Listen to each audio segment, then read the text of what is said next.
Salah seorang tersangka kasus korupsi pembangunan kantor Bupati Konawe Utara tahun anggaran 2010-2011 kembalikan kerugian negara senilai 2,3 miliar rupiah di kantor Kejaksaan Tinggi Sulawesi Tenggara Selasa malam.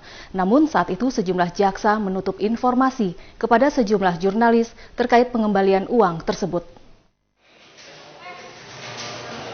Awalnya Kejaksaan Tinggi Sulawesi Tenggara berjanji kepada sejumlah jurnalis akan memberikan penjelasan terkait pengembalian uang kerugian negara akibat korupsi pembangunan kantor Bupati Konawe Utara oleh salah seorang tersangka Sio Dinar di kantor Kejati Selasa sore. Namun setelah kurang lebih 5 jam menunggu, tidak satupun jaksa bersedia memberikan penjelasan terkait hal ini. Para jurnalis kemudian mencoba mengkonfirmasi, namun tetap tidak digubris para jaksa di Kejati Sultra. Bahkan yang terjadi justru jaksa hanya menjemput seorang jurnalis media yang pemiliknya separtai dengan Kejaksaan Agung yang baru tiba di kantor Kejati Sultra.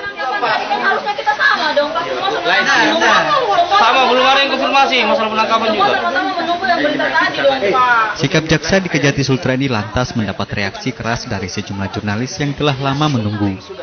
Reaksi keras para jurnalis ini lantas membuat Kepala Kejati Sultra, Joko Susilo, segera keluar ruangan untuk menemui para jurnalis. Namun karena terlanjur kesal, sejumlah jurnalis memilih meninggalkan kantor Kejaksaan Tinggi Sulawesi Tenggara ketimbang menemui Kejati Joko Susilo.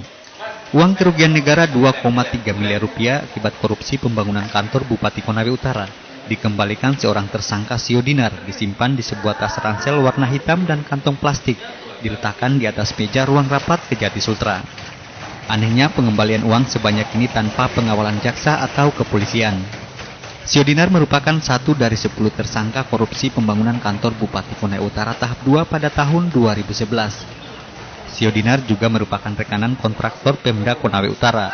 Ia diduga telah menerima kelebihan uang pembayaran sebesar 2,3 miliar rupiah dari total anggaran senilai 4,7 miliar dari pihak Pemda Konut selaku kuasa pengguna anggaran di tahun 2011. Kasus ini terungkap setelah pihak kejaksaan mendapat laporan hasil audit Badan Pemeriksa Keuangan BPK, menemukan kelebihan pembayaran dan menyalahi kontrak kerja sehingga menimbulkan kerugian negara hingga 2,3 miliar. Proyek tersebut dianggarkan senilai 15,8 miliar dibagi dalam 2 tahap dari tahun 2008 hingga 2011. Tahap pertama pada tahun 2008 sebesar 7,3 miliar, kemudian pada 2009 kembali dianggarkan sebesar 2,4 miliar.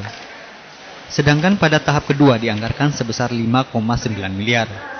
Proyek tersebut dikerjakan oleh PT Foni Bintang Nusantara tanpa melalui proses tender dan mendapat persetujuan dari Bupati Konawe Utara Aswad Sulaiman. Dari Kendari, Febriano Tameng memberitakan.